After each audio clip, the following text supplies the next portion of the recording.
77. kiri Keskteelised. Enamikus Nebadoni asustatud maailmades on üks või mitu ainulaadsete olendite rühma, kes eksisteerivad elutegevuse tasemel, mis on ligikaudu poolel teel maailma surelikest kuni ingliklassideni. Seepärast nimetataksegi neid keskteelisteks. Nende tekkimine aja jooksul näib olevat juhus, kuid neid leidub kõikjal nii palju ja nad on nii väärtuslikud abilised, et me kõik oleme neid ammu aksepteerinud oma ühise planeedi hoolekande ühe tähtsaima klassina. Urantial tegutseb kaks erinevat keskteeliste klassi.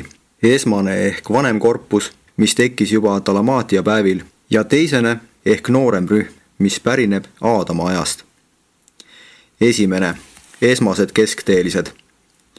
Esmased keskteelised on tekkinud ainelise ja vaimse ainulaadses vastastikuses seoses Urantial. Me teame samasuguste loodud olendite olemasolust ka teistes maailmades ja teistes süsteemides, kuid nad on tekkinud teistsugusel viisil. Tuleks alati arvestada, et Jumala poegade järjestikused annetumised areneval planeedil kutsuvad maailma vaimumajanduses esile märgatavaid muutusi ja muudavad vaimse ja ainelise vahelise seose toimet planeedil mõnikord selliselt, et tekivad tõepoolest raskesti mõistetavad olukorrad. Just niisugust ainulaadset vastastikust seost illustreerib ka vürst, kalikast ja kaaskonna 100 kehalise liikme seisund. Jerusemi tõusuteelistest Morontia kodanikena olid nad aineülesed, paljunemisvõimeta loodud olendid. Urantia planeedi laskuvate hoolekandjatena olid nad ainelised soolised olendid, kes olid võimelised sigitama ainelisi järglasi, mida mõned neist hiljem ka tegid. Me ei suuda küll rahuldavalt selgitada, kuidas see sadakond võis aineülesel tasemel vanemate rollis tegutseda, kuid täpselt nii juhtus.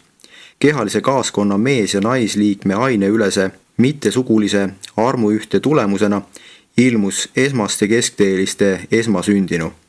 Kohe avastati, et sellesse klassi kuuluv loodud olend, kes jäi sureliku ja ingli taseme vahele, on vürsti keskuse tegevuses väga kasulik ja igale paarile kehalises kaaskonnas anti nüüd luba luua samasugune olend. Selle pingutuse tulemusena tekkis esimene 50 keskteelisest koosnev rühm. Olles selle ainulaadse rühma tööd ühe aasta jooksul jälginud, andis planeedivürst loa piiramatult keskteelisi sigitada. Seda plaani viidi ellu seni, kuni loomisvõimet jätkus ja nii loodigi esialgne 50 000 liikmeline korpus. Keskteelised loodi pooleaastaste vahedega ja kui igal paaril oli sündinud 1000 niisugust olendit, neid enam juurde ei tekkinud. Pole mingit seletust, miks see võime pärast 1000 järglase ilmumist kadus. Kõik edasised katsed lõppesid alati nurjumisega. Need loodud olendid moodustasid vürsti valitsuse luurekorpuse. Nad liikusid kõikjal ringi, uurides ja jälgides maailma rasse ning osutades vürstile ja tema kaaskonnale muid hindamatuid teeneid planeedi keskusest kaugel asuvate inimühiskondade mõjutamise töös. Selline valitsemiskord püsis kuni planeedi mässu traagiliste päevadeni, mil langes lõksu veidi üle 4/5 esmastest keskteelistest. Ustav korpus astus Melkisedekite hooldajate teenistusse ja tegutses kuni Aadama ajani Vanni juhtimisel.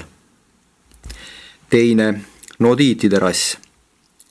Ehkki see on lugu Urantia keskteeliste päritolust, olemusest ja tegutsemisest, tuleb meil kahe klassi, esmase ja teisese suguluse tõttu lugu esmastest keskteelistest siinkohal katkestada, et jälgida põlvnemisliini vürstkalikasti ja kehalise kaaskonna mässulistest liikmetest planeedi mässu ajast kuni Aadama ajani.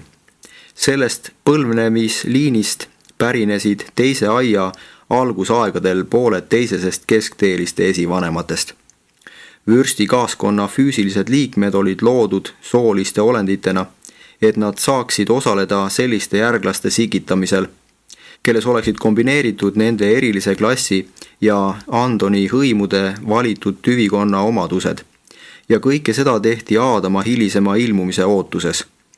Elukandjad olid kavandanud uut tüüpi surelikud, kes oleksid tekkinud vürsti, kaaskonna ja Aadama Eeva järglaste esimese põlvkonna liidust. Nad olid kavandanud seega planeedi loodud olendite uue klassi tekkimise, kellest pidid saama inimühiskonna õpetajad, valitsejad. Neile olenditele kavandati sotsiaalne suveräänsus, mitte tsiviilsuveräänsus. Ent kuna see projekt peaaegu täielikult nurjus, ei saagi me teada, missugusest soodsate inimomaduste ja võrratu kultuuriga aristokraatiast Urantia ilma jäi. Sest kuigi kehaline kaaskond hiljem järglasi andis, toimus see pärast mässu, kui nad olid süsteemi eluvooludest ära lõigatud. Mässujärgsel ajastul toimus Urantial palju ebatavalisi sündmusi. Suur tsivilisatsioon, talamaatia kultuur lagunes. Nefiilid, nodiidid olid sel ajal maa peal ja kui need jumalate pojad heitsid inimeste tütarde juurde, kes neile lapsi ilmale tõid, olid nende lapsed muistse aja vägimehed, kuulsad mehed. Kuigi nad olid vaevalt küll jumalate pojad, pidasid nende aegade arenevad surelikud kaaskonda ja nende esimesi järglasi jumalate poegadeks. Legendides võimendati isegi nende keha pikkust. Sellest pärinebki siis peaaegu kõikjal levinud muistend jumalatest, kes tulid maa peale ja sigitasid siin inimtütardega iidse kangelaste rassi. Kogu see legend läks veelgi segasemaks, kui rassid segunesid hiljem teises aias ilmunud adamiitidega. Kuna vürsti kaaskonna sadakond kehalist liiget kandsid endas andoniitide inimtüvikondade sugurakke, oleks pidanud olema loomulik, et nende sugulisel paljunemisel sarnaneks nende järeltulijad teiste andoniitidest vanemate järeltulijatega. Ent kui kaaskonna 60 liiget, noodi poolehoidjad tegelikult sugulisel teel paljunesid, osutusid nende lapsed peaaegu igas suhtes nii andoniitidest kui ka sangikrahvastest tunduvalt arenenumaks. See ootamatult kõrge tase oli iseloomulik mitte ainult nende füüsilistele ja intellektuaalsetele omadustele, vaid ka vaimsetele võimetele. Need nodiitide esimeses põlvkonnas ilmnenud muteerunud jooned tulenesid teatavatest muutustest, mis olid kantud andoniitide sugurakkude ülesehitusse ja keemilistesse koostisainetesse. Neid muutusi põhjustas Sataania süsteemi võimsate elu alalhoiuringluste olemasolu kaaskonna liikmete kehades. Need eluringlused sundisid Urantia erilise algkuju kromosoome rohkem ümber korralduma Nebadonis ette nähtud eluavaldumisvormide Sataania eristandardite algkujude järgi. See sugurakkude muundumine süsteemi eluringluste toimel on üsna sarnane sellega, kuidas Urantia teadlased muudavad taimede ja loomade sugurakke röntgenkiirtega. Seega tekkisid nodiitide rahvad teatavatest iseäralikest ja ootamatutest muutustest eluplasmas, mille avaloni kirurgid olid kandnud andoniitidest doonorite kehadest kehalise kaaskonna liikmete kehadesse. Nagu mäletate, olid 100 andoniidist eluplasma doonorit omakorda saanud osa elupuu orgaanilisest täiendusest, nii et ka nende kehas sisaldus Sataania eluvoole. 44 teisendatud andoniiti, kes koos kaaskonnaga mässuga ühinesid, leidsid endi hulgast paarilisi ja andsid suure panuse nodiidi rahva tüvikondade parandamiseks. Need 2 rühma, kuhu kuulus 104 andoniidi teisendatud sugurakkude kandjat, ongi nodiitide esivanemad. 8. Urantiale ilmunud rass. See inimelu uus joon Urantial on järjekordne etapp esialgsest kavast kasutada seda planeeti elu teisendamise maailmana, kuigi kirjeldatud juhtum oli üks ettenägematutest arengutest. Puhtad nodiidid olid suurepärane rass, kuid nad segunesid järk-järgult maa arenevate rahvastega ja mandusid peagi tugevasti. 10 000 aastat pärast mässu olid nad sedavõrd taandarenenud, et nende keskmine eluiga polnud palju pikem arengurasside omast. Kui arheoloogid kaevavad välja nodiitide hilisemate järeltulijate sumerite savitahvli kroonikaid, leiavad nad loetelusid Sumeri kuningatest, mis hõlmavad mitme 1000 aasta pikkusi perioode. Ja mida kaugemale need kroonikad ajas tagasi lähevad, seda pikem on iga kuninga valitsemisaeg. Ligikaudu 25 või 30 aastast kuni 150 aastani ja kauem. Vanemate kuningate pikem valitsemisaeg kinnitab, et mõned varased nodiitide valitsejad, vürsti kaaskonna otsesed järeltulijad, elasid tõepoolest oma järeltulijatest kauem. Samuti osutab see püüdele näidata dünastiate põlvnemist Dalmaatiast. Nende pikaealiste isikute eluea arvestuses võidi aastate asemel ajaperioodina ka kuid kasutada. Seda võib täheldada piiblis, Abrahami genealoogias ja hiinlaste varastes kroonikates. Nii pikk inimelu kestus on legendides põhjustatud 28-päevase kuu kui ajaperioodi ärasegamisest hiljem kasutusele võetud aastaga, mis koosnes rohkem kui 350 päevast. Näiteks kirjutatakse mehest, kes elas üle 800 aasta. See periood vastab vähem kui 70 aastale ja niisugust elu loeti kaua aega väga pikaks. 60 ja 10 aastat, nagu seda eluiga hiljem nimetati. Ajaarvestus 28-päevaste kuude kaupa jäi püsima veel kauaks pärast Aadama aega, ent kui egiptlased otsustasid ligikaudu 7000 aastat tagasi kalendrit reformida, tegid nad seda suure täpsusega, võttes kasutusele 365-päevase aasta. 3. Paabeli torn. Pärast Dalmaatia vettevajumist liikusid nodiidid põhja ja itta ning asutasid peagi oma rassi ja kultuuri keskusena uue linna Tilmuni.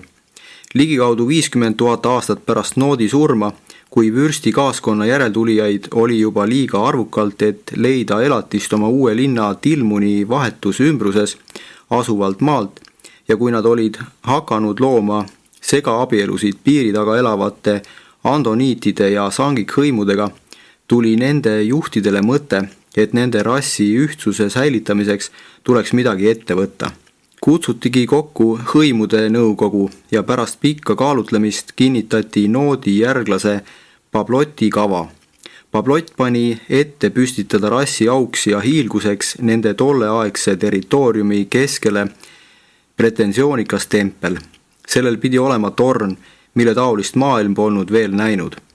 Ehitisest pidi saama suurejooneline mälestusmärk nende möödunud suurusele.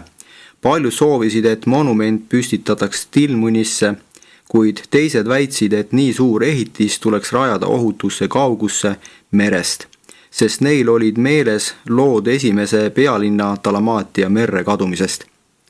Pabloti kavade kohaselt pidid uued hooned saama nodiitide kultuuri ja tsivilisatsiooni tulevase keskuse südameks. Ta seisukohad jäid lõpuks peale ja ehitamist alustatigi tema plaanide alusel. Uuele linnale kavatseti anda torni arhitekti ja ehitaja järgi nimeks Pablot. Hiljem hakati seda paika nimetama Pablodiks ja lõpuks Paabeliks. Nodiitides tekitasid selle ettevõtmise kavad ja eesmärgid mõnevõrra segaseid tundeid. Ka nende juhid ei olnud ehitusplaanide ega hoonete hilisema kasutamise osas päris ühel nõul. Pärast 4,5 aastat kestnud tööd puhkes torni ehitamise eesmärgi ja põhjuse üle suur vaidlus. Tüli muutus nii ägedaks, et kogu töö seiskus. Toidukandjad levitasid lahkarvamuste kohta uudiseid ja ehitusplatsile kogunes arvukaid hõime. Torni ehitamise otstarbe kohta valitses 3 erinevat seisukohta. Esiteks, suurim rühm, mis moodustas kogunenutest peaaegu poole, soovis, et torn ehitataks kui nodiitide ajaloo ja rassi üleoleku mälestusmärk. Nad arvasid, et sellest peaks saama suur ja mõjuv ehitis, mis ärataks imetlust kõigis tulevastes põlvedes. Teiseks, suuruselt teine rühm soovis, et torn oleks mälestusmärk Tilmuni kultuurile.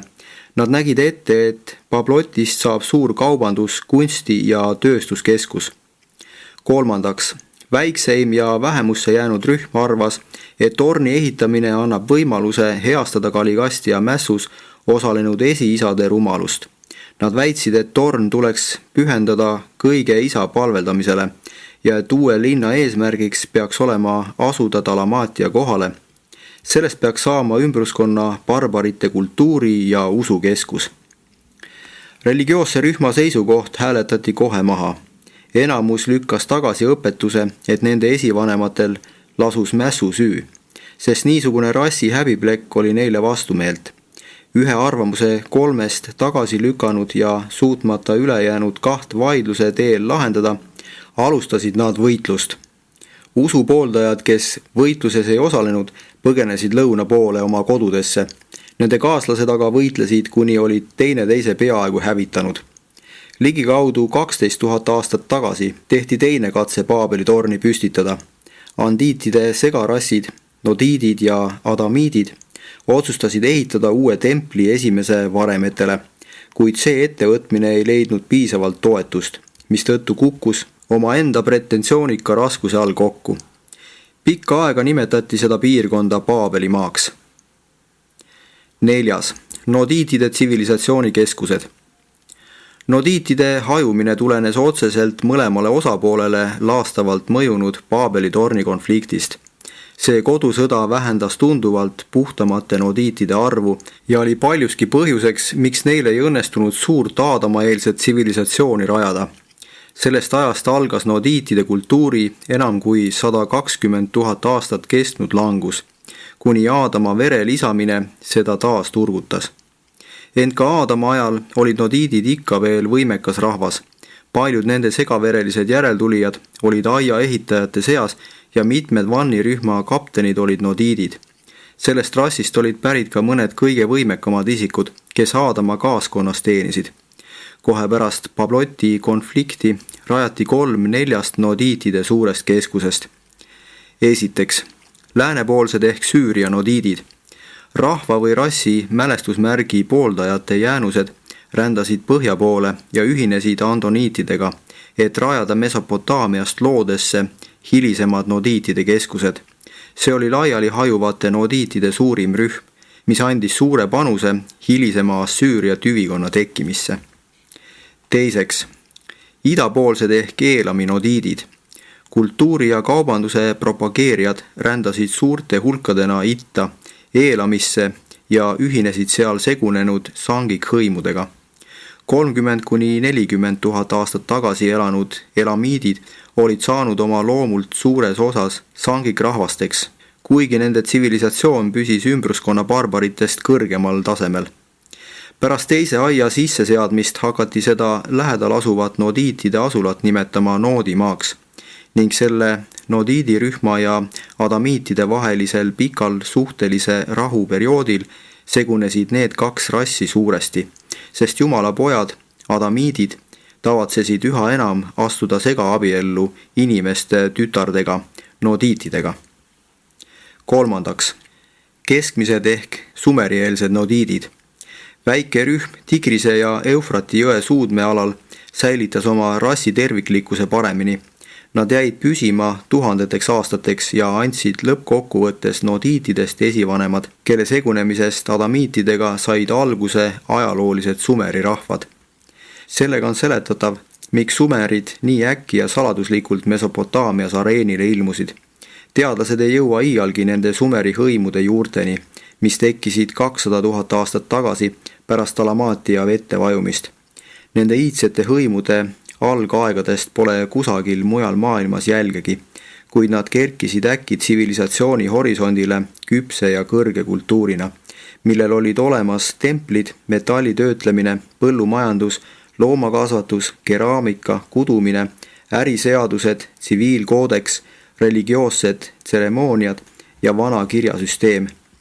Ajaloolise ajastu alguseks olid nad Dalamaatia tähestiku juba ammu unustanud ja võtnud kasutusele Tilmunist pärit iseäraliku kirjasüsteemi. Sumeri keel, mis on maailmale tegelikult kaduma läinud, ei olnud semiidi keel. Sellel oli palju ühist niinimetatud aaria keeltega. Sumeritest jäänud põhjalikud ürikud kirjeldavad üht tähelepanuväärset asulat Pärsia lahe ääres, varasema Tilmuni linna lähedal. Egiptlased nimetasid seda iidse hiilguse linna Tilmaatiaks. Hilisemad adamiseeritud sumerid ajasid mõlemad segi nodiitide linna Dalamaatiaga ja nimetasid kõiki kolme Tilmuniks.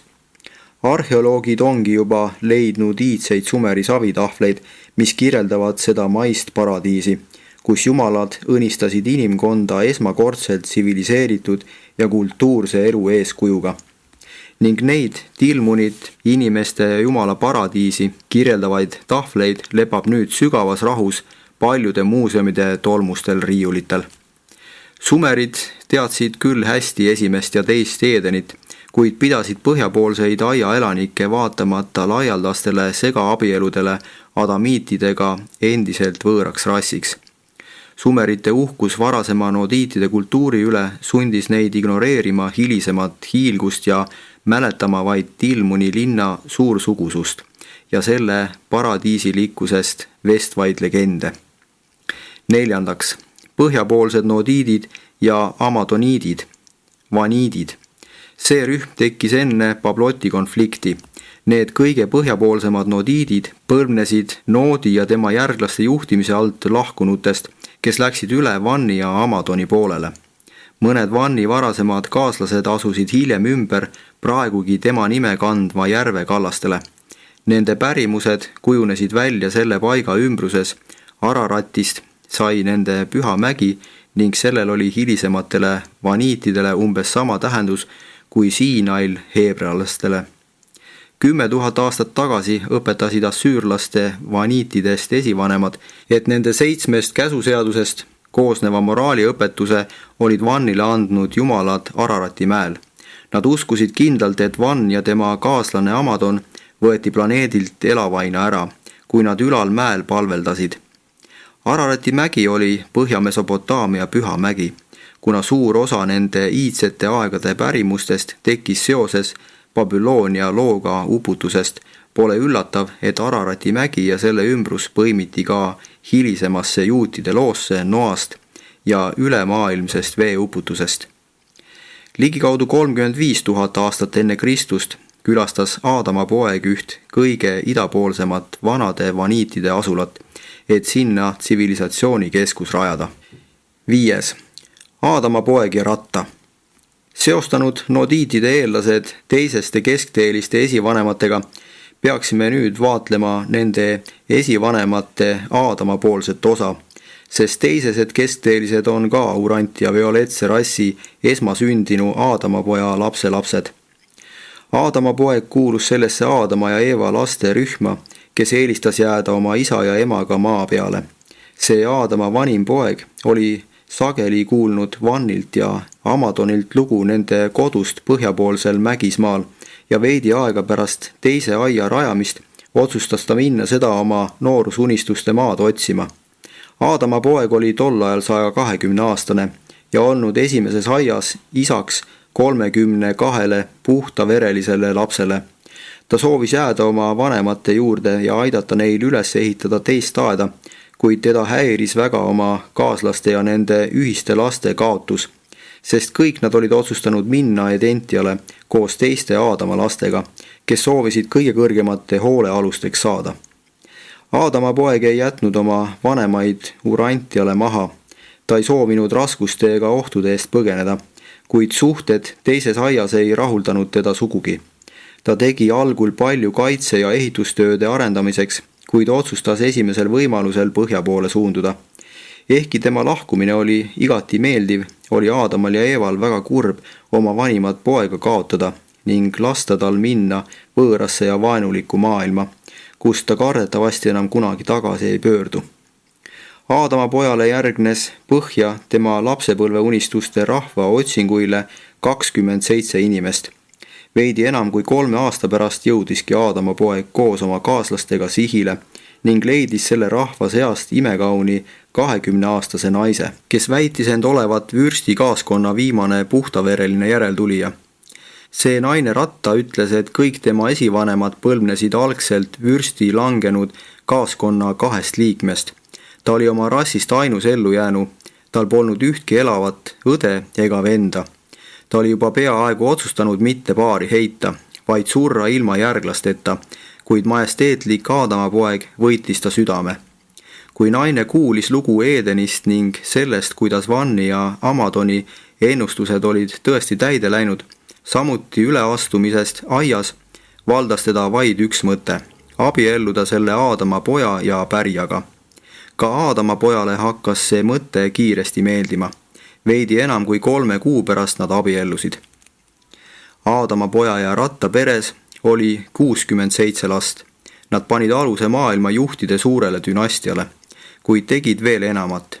Meenutagem, et nad mõlemad olid tegelikult inimestest kõrgemad olendid. Nende iga 4. laps kuulus ainulaadsesse klassi ja oli sageli nähtamatu. Maailma ajaloos polnud veel kunagi midagi taolist juhtunud. Rattat häiris see väga. Ta oli isegi ebausklik, kuid Aadama poeg teadis esmaste keskteeliste olemasolust ja järeldas, et tema silme all on midagi taolist toimumas. Kui sündis teine, imelikult käituv järglane, otsustas ta nad omavahel paari panna, sest üks oli nais- ja teine meessoost. Ja nii tekkisidki teisesed keskteelised. 100 aasta jooksul enne selle nähtuse lakkamist oli neid tekkinud peaaegu 2000. Aadama poeg elas 396 aastat. Ta käis korduvalt oma emal ja isal külas. Iga 7 aasta järel rändas ta koos rattaga lõunasse, teise aeda ning vahepeal hoidsid keskteelised teda oma rahva käekäiguga kursis. Aadama poja eluajal oli neil suuri teeneid uue ja sõltumatu tõe ning õigluse maailma keskuse ülesehitamisel. Nii said Aadama poeg ja ratta oma käsutusse need imelised abilised, kes töötasid koos nendega kogu nende pika eluaja, aidates levitada kõrgemat tõde ja kõrgema tasemelisi vaimseid, intellektuaalseid ja füüsilisi eluviise. Järgnevad tagasilöögid ei varjutanud kunagi päriselt selle maailma parandamistöö tulemusi. Aadama poja rahva kõrge kultuur püsis pärast Aadama poja ja ratta aegu veel peaaegu 7000 aastat. Hiljem segunesid nad ümbruskonna nodiitide ja andoniitidega ja neid peeti samuti muistse aja vägimeesteks. Mõned selle ajajärgu edusammud jäid püsima ning ilmnesid kultuuripotentsiaalis, millest puhkes hiljem õide Euroopa tsivilisatsioon. See tsivilisatsioonikeskus asus Kaspia mere lõunatipust idas, paikneval alal, Kopetaagi lähedal. Turkestani eelmäestikes veidi ülespoole minnes näeb kunagise violetse rassi adamsoniitide pealinna jäänuseid. Neis mägistes paikades, kitsas viljakas vööndis, Kopetaagi mäeaheliku madalamates eelmäestikes tekkis erinevatel perioodidel järjestikku 4 erinevat kultuuri, mida edendasid vastavalt 4 erinevat Aadama poja järeltulijate rühma. Teine neist rühmadest rändas läände Kreekasse ja Vahemere saartele. Aadama poja ülejäänud järeltulijad rändasid põhja ja läände ning saabusid koos viimase Mesopotaamiast väljunud andiitide laine segatüvikonnaga Euroopasse ning neid leidus ka andiitidest aarialastest India vallutajate seas. 6. Teisesed keskteelised. Kui esmased keskteelised olid peaaegu üleinimliku päritolu, siis teisene liik pärines Aadama puhta tüvikonna vanemate esivanemate inimesestunud järeltulijate ühendusest. Aadama poja laste hulgas oli täpselt 16 teiseste keskteeliste ebatavalist esivanemat. Neid ainulaadseid lapsi oli võrdselt mõlemast soost ja iga paar suutis sünnitada iga 70 päeva järel ühe teisese keskteelise, kasutades sugulise ja mittesugulise armu ühte kombinatsiooni. Enne seda aega ei olnud niisugune nähtus maa peal võimalik olnud ning seda pole juhtunud ka hiljem. Need 16 last elasid ja surid, kui nende iseärasused arvestamata jätta, nagu maailma surelikud, kuid nende elektriliselt energetiseeritud järglased elavad edasi ega allu sureliku ihu kitsendustele. Kõik 8 paari sünnitasid igaüks 249 keskteelist ja nii tekkiski ainulaadne 1984 liikmeline teisene keskteeliskond. Teisesed keskteelised jagunevad 8 alarühma.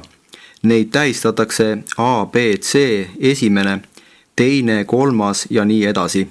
Seejärel D, E, F, esimene, teine ja nii edasi. Pärast Aadama üleastumist pöördusid esmased keskteelised Melkisedekite hooldajate teenistusse tagasi. Teisene rühm jäi aga Aadama poja surmani tema keskusesse. 33 teisest keskteelist, kes olid Aadama poja surma ajal nende organisatsiooni juhid, püüdsid pöörata kogu klassi Melkisedekite teenistusse et luua side esmaste keskteelistega. Et see aga ei õnnestunud, lahkusid nad oma kaaslastest ja läksid koos planeedi hooldajaid teenima. Pärast Aadama poja surma hakkasid ülejäänud teisesed keskteelised Urantial imelikku, organiseerimata ja sõltumatut mõju avaldama. Sellest ajast kuni Machiaventa Melkisedeki tulekuni oli nende elu korrapäratu ja organiseerimata. Too Melkisedek võttis nad osaliselt oma kontrolli alla, ent kuni Kristus Miikali ajani tegid nad siiski endiselt palju pahandust. Tema viibides maakeral otsustasid nad kõik oma edasise saatuse ja ustav enamik asus teenima esmaste keskteeliste juhtimise all. 7. Mässulised keskteelised. Enamik esmaseid keskteelisi läks Lutsiferi mässu ajal patuteele. Kui planeedi mässu hävitustöö kokku arvestati, avastati lisaks muudele kaotustele, et esialgsest 50 000 oli 40 119 ühinenud Kaligastiaga. Teiseseid keskteelisi oli algselt 1984, neist 873 ei allunud Miikali valitsemisele ja interneeriti korrakohaselt Urantia planeedi kohtumõistmisel nelipühi ajal. Nende langenud loodud olendite tulevikku ei oska keegi ennustada. Mõlemad mässajate rühmad on praegu vahi all ja ootavad süsteemi mässu küsimustes lõplikku kohtuotsust. Ent enne planeedi praeguse usulise elukorralduse sissepühitsemist tegid nad maa peal palju imelikke asju. Need truudusetud keskteelised suutsid end teatavates olukordades surelikke silmale ilmutada, eriti usust taganenud teiseste keskteeliste juhi Beltsebuli kaaslased, ent neid ainulaadseid olendeid ei tohi segi ajada mässajatest keerubite ja seeravitega, kes olid samuti Kristuse surma ja ülestõusmise ajani maa peal. Mõned vanemad kirjamehed nimetasid neid mässulisi keskteelisi kurjadeks vaimudeks ja teemoniteks ning usust taganenud seeraveid kurjadeks ingliteks. Pärast paradiisi annetuva poja elu ei saa kurjad vaimud enam ühtki surelikku meelt oma võimuses pidada.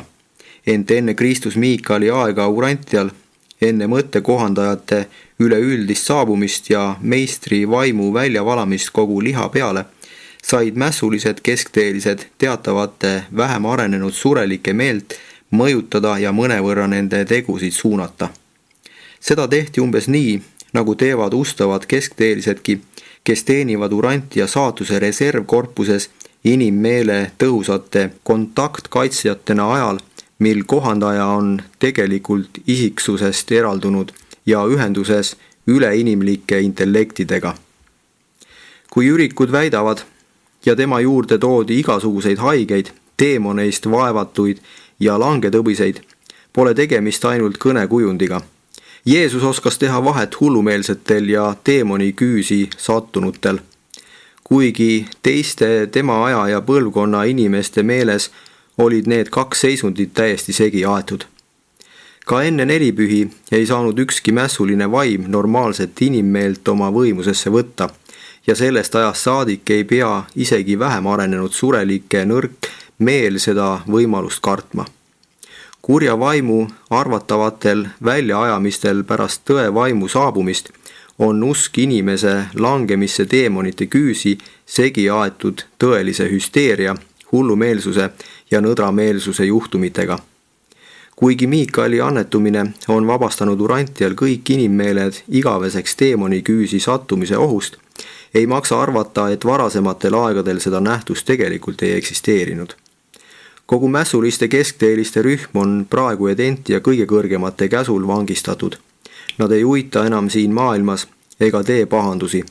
Vaatamata mõttekohandajate olemasolule tegi tõe vaimu väljavalamine kogu liha peale igaveseks võimatuks igat liiki truudusetute vaimude tungimise ka kõige nõdremate inimeste meelde.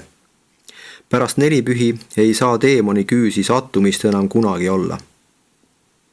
8. Keskteeliste ühendus. Selle maailma viimase kohtumõistmise ajal, kui Miikael võttis magavad ajalikud ellujääjad kaasa, jäeti keskteelised maha, et nad aitaksid planeedil vaimset ja poolvaimset tööd teha. Nüüd tegutsevad nad ühtse korpusena, kuhu kuuluvad mõlemad astmed ja neid on kokku 10 992. Urant- ja keskteeliste ühendust juhivad praegu vaheldumisi kummagi klassi vanimad liikmed. See valitsemiskord on kehtinud alates nende ühinemisest ühtseks rühmaks veidi pärast nelipühi. Vanema ehk esmase liigi liikmeid tuntakse üldiselt numbrite järgi. Neile antakse sageli nimeks näiteks 1, 2, 3 esimene, 4, 5, 6 esimene ja nii edasi. Urantial tähistatakse Aadama keskteelisi tähtedega, et neid eristada esmaste keskteeliste numbrilistest tähistest. Mõlemad klassid on toitumise ja energia tarbimise poolest mitteainelised olendid, kuid neil on palju inimlikke jooni ning nad on võimelised nii teie nalju kui ka teie palveldamist nautima ja mõistma. Kui neid surelike juurde saadetakse, tegutsevad nad inimeste töö, puhkuse ja mängu vaimus, kuid keskteelised ei maga ning neil pole sigimisvõimet. Teiseste rühmas saab teatud mõttes eristada mees- ja naissugu, kelle poole pöördudes kasutatakse erinevaid sõnu. Sageli töötavad nad koos paaridena. Keskteelised ei ole inimesed ega inglid, kuid teisesed keskteelised on olemuselt inimestele lähedasemad kui inglitele. Nad pärinevad teatud mõttes teie rassidest ja on seetõttu inimolendite suhtes väga mõistvad ja osavõtlikud. Teisesed keskteelised on nende seeravite hindamatud abilised, kes töötavad inimkonna erinevate rasside huvides ja koos nendega. Mõlemad klassid on aga asendamatud seeravitele, kes teenivad surelike isiklike kaitsjatena. Urant- ja keskteeliste ühendus on moodustatud planeedi seeravite teenimiseks, vastavalt nende loomupärastele võimetele ja omandatud oskustele järgmistes rühmades. Esiteks, keskteelistest sõnumitoojad. Sellel rühmal on ka nimed. See on väike korpus ja nad on arenevas maailmas isiklike teadete kiirel ja usaldusväärsel edastamisel suureks abiks. Teiseks, planeedi tunnimehed. Keskteelised on kosmosemaailmade valvurid, tunnimehed. Nad täidavad tähtsaid ülesandeid, jälgides kõiki arvukaid nähtusi ja sidepidamisviise, mis on maailma üleloomulikele olenditele olulised. Nad teevad planeedi nähtamatus vaimumaailmas kontrollkäike. Kolmandaks, kontaktisikud. Keskteelisi kasutatakse alati suhetes aineliste maailmade surelike olenditega, näiteks inimesega, kelle kaudu käesolevad teadaanded edastati. Nad on niisugustes vaimse ja ainelise taseme ühendustes oluliseks teguriks. Neljandaks, progressile kaasaaitajad. Need on vaimsemad keskteelised, keda suunatakse appi mitmesugustele seeravi klassidele, kes planeedil eri rühmadena tegutsevad. Keskteeliste võimed suhelda endast kõrgemate seeravite ja endast madalamate inimestest sugulastega on väga erinevad. Esmastel keskteelistel on näiteks erakordselt raske aineliste jõududega otseselt kokku puutuda. Nad on tunduvalt lähedasemad inglitüüpi olenditele ning seetõttu määratakse neid tavaliselt töötama koos planeedil viibivate vaimsete jõududega ja nende eest hoolt kandma. Nad on seltsilised ja teejuhid taevastele külalistele ning õppuritest staseerijatele. Teisesed keskteelised suunatakse aga peaaegu eranditult maailma aineliste olendite eest hoolitsema. 1111 ustavat teisest keskteelist täidavad maa peal tähtsaid ülesandeid. Võrreldes nende esmaste kaaslastega tuleb neid kindlasti ainelisteks lugeda. Nad eksisteerivad õige pisut väljaspool surelike vaatevälja ja neil on piisavalt kohanemisvõimet, et astuda soovi korral füüsilisse kontakti aineliste asjadega, nagu inimesed ütlevad. Neil ainulaadsetel loodud olenditel on aja ja ruumi, sealhulgas maailma loomade üle teatav kindel võim. Paljud konkreetsed nähtused, mida on seostatud inglitega, on kutsunud esile teisesed keskteelised. Kui Jeesuse evangeeliumi varased õpetajad heideti tolleaegsete võhiklike usujuhtide poolt vangi, tegi issanda ingel tõesti öösel vangimaja uksed lahti ja viis nad välja. Ent Peetruse vabastamine pärast seda, kui Jaakobus Herodese korraldusel tapeti, toimus teisese keskteelise, mitte ingli abil.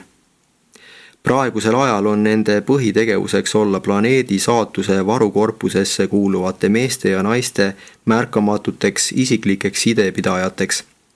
Just see teisene rühm, keda abistasid võimekalt mõned esmase rühma liikmed, suutis oma tööga koordineerida Urantia isiksusi ja olukordi sel määral, et planeedi taevased juhendajad algatasid taotluse, mille tulemusena anti volitused teha teatavaks käesolevad ilmutused, kaasa arvatud see kiri. Ent tuleks selgitada, et keskteelised ei osale neis räpastes etendustes, mis toimuvad üldnimetuse spiritism all. Praegu Urantial viibivad keskteelised, kellel kõigil on auväärne positsioon, ei ole nii nimetatud meediumlusega seotud. Nad ei luba inimestel tavaliselt olla tunnistajaks oma füüsilisele tegevusele, mis mõnikord on vajalik, või muudele kontaktidele ainelise maailmaga, nagu need on inimmeeltele tajutavad. 9. Urantia alalised kodanikud. Keskteelis võib pidada esimeseks alaliste elanike rühmaks, keda leidub kõikjal universumite eri tüüpi maailmades. Vastupidiselt arengulistele tõusuteelistele nagu surelikud loodud olendid ja inglihulgad. Niisuguseid alalisi kodanikke kohtab paradiisitee mitmetes punktides, erinevalt mitmesugustest taevaste olendite klassidest, kes on määratud planeedi eest hoolt kandma. Keskteelised elavad asustatud maailmas. Seeravid tulevad ja lähevad, aga keskteelised jäävad ja püsivad ka tulevikus, hoolitsedes ikka planeedi põliselanike ja selle eest, et jätkuks valitsemiskord, mis harmoniseerib ja ühendab seeravi hulkade vahetuvaid valitsusi. Olles tegelikult Urantia kodanikud, on keskteelised selle sfääri saatusest ka enda seisukohalt huvitatud. Nad on kindlameelne ühendus, kes töötab järjekindlalt oma koduplaneedi progressi nimel. Nende kindlameelsust näitab ka nende klassi moto. Mida keskteeliste ühendus ette võtab, seda keskteeliste ühendus ka teeb. Kuigi nende võime energiaringlusi läbida teeb igale keskteelisele planeedilt lahkumise võimalikuks, on nad igaüks endale tõotanud siia jääda, kuni universumi valitsusvõimud nad kord vabastavad. Keskteelised on kinnistatud planeedile kuni valgusesse ja ellu stabiliseerumise ajajärkudeni. Ükski ustav keskteeline peale 1-2-3 esimese pole kunagi Urantialt lahkunud. 1-2-3 esimene, esmastest vanim, vabastati vahetutest kohustustest planeedil peagi pärast nelipühi. See üllas keskteeline seisis planeedi mässu traagilistel päevadel vankumatult Vanni ja Amadoni kõrval ning tema kartmatu juhtimine aitas tal oma klassi kaotusi vähendada. Ta teenib Jeruusalemil praegu ühena 24 nõuandjast ning on olnud juba korra pärast nelipühi Urantia peakuberner. Keskteelised on planeediga seotud, kuid umbes samamoodi nagu surelikud räägivad kaugelt tulnud rändajatega ja saavad neilt teada planeedi kaugetest paikadest, vestlevad ka keskteelised taevaränduritega, et kuulda universumi kaugetest paikadest. Nad õpivad tundma seda süsteemi ja universumit, isegi Ormontonit ja selle sõsarlooduid, ning valmistuvad selliselt kodakondsuseks loodud olendi eksistentsi kõrgematel tasemetel. Kuigi keskteelised tekkisid täielikult välja arenenutena, nad ei kogenud kasvamise aega või väljaarenemist ebaküpsusest, ei lakka kunagi kasvamast nende tarkus ja kogemused. Nad on nagu surelikudki, arenevad loodud olendid ja nende kultuur on bona fide evolutsiooniline saavutus. Urantia keskteeliste hulgas on palju vägevaid hingi ja suur vaime. Laiemas mõttes on Urantia tsivilisatsioon, Urantia surelike ja Urantia keskteeliste ühine saavutus. Ning see on tõsi, vaatamata nende kahe kultuuri tasemete praegusele erinevusele, mis kaob alles kunagi valguse ja elu ajajärkude saabudes. Keskteeliste kultuur, planeedi surematu kodanikkonna saavutus, jääb suhteliselt puutumata neist ajutistest elumuutustest, mis inimtsivilisatsioonile raskusi tekitavad. Inimpõlved unustavad, keskteeliste korpus aga mäletab ja see mälu on teie asustatud maailma pärimuste varakamber. nii püsib planeedi kultuur teie planeedil igavesti ja sobivatel juhtudel saavad need väärtuslikud mälestused varasematest sündmustest kättesaadavaks. Nagu urant ja keskteelised andsid oma lihalikele sugulastele loo Jeesuse elust ja õpetustest. Keskteelised on oskuslikud hoolekandjad, kes täidavad uranti all selle ainelise ja vaimse sfääri vahelise tühimiku, mille tekitas Aadama ja Eeva surm. Nad on ka teie vanemad vennad, kaaslased teie pikas võitluses uranti ja valgusesse ja ellu asetumiseni. Keskteeliste ühendus on mässuga proovile pandud korpus, kes täidab ustavalt oma rolli planeedi arengus, kuni see maailm jõuab ajastute sihini, päevani, mil rahu tõepoolest valitseb maa peal ja hea tahe on inimeste südames. Keskteeliste väärtuslikust tööst oleme järeldanud, et nad moodustavad tõesti olulise osa maailmade vaimumajandusest. Planeetidel, mis pole mässust rikutud, on neist seeravitele veelgi suurem abi. Kogu kõrgemate vaimude, ingli hulkade ja keskteeliste organisatsioon on entusiastlikult pühendunud arenevate surelike edeneva tõusu ja täiusele jõudmise paradiisi plaani jõutamisele, mis on universumi taevalikke ettevõtmisi, ülev ellujäämiskava, Jumala toomiseks alla inimese juurde ja seejärel ülimat liiki partnerlusena inimese kandmiseks üles Jumala juurde ning edasi igavesse teenistusse ja jumalikkuse saavutamisse. Ühtviisi nii sureliku kui ka keskteelise jaoks. Esitanud Nebadoni peaingel.